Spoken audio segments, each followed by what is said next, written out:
Naitwa Dennis Gondwe, ni katibu wa baraza la wafanyakazi halmashauri ya jiji la Dodoma.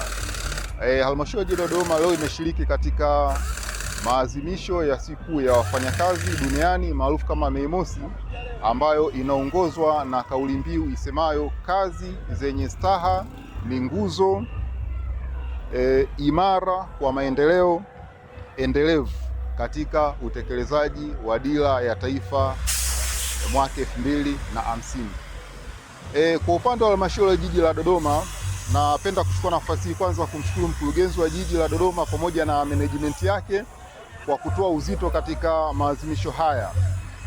Kwa jiji pekee tuna jumla ya wafanyakazi hodari 36 ambao wamepatikana katika division na vitengo mbalimbali, na kati ya wafanyakazi hao wote 36 mkurugenzi wa jiji la Dodoma amehakikisha wafanyakazi wote wanapata zawadi inayostahili, na kwa mfanyakazi aliyepata zawadi ya chini ilikuwa ni kiasi cha shilingi 500,000.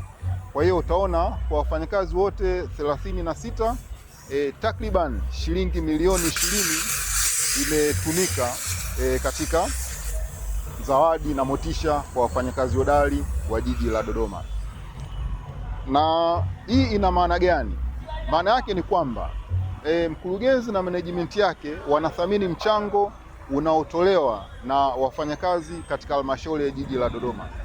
Mafanikio yote tunaona katika jiji la Dodoma tunayaangalia katika utendaji kazi wa hawa wafanyakazi, kuanzia kujituma, kujitoa na kufanya kazi kwa viwango. Hivyo tunapoona mwajiri wetu akithamini mchango wetu, sisi anatupa deni kama wafanyakazi, na deni analotupa na kuhakikisha tunafanya kazi kwa bidii, kwa uwezo, kwa maarifa, kwa kujitoa na kwa kujituma.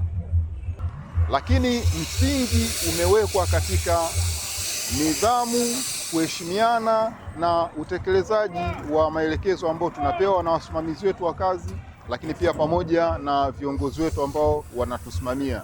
Hiyo inatupa heshima kama wafanyakazi, na pale ambapo tunaona mwajiri wetu anathamini mchango wetu, basi inatuongezea morali katika utendaji wa kazi.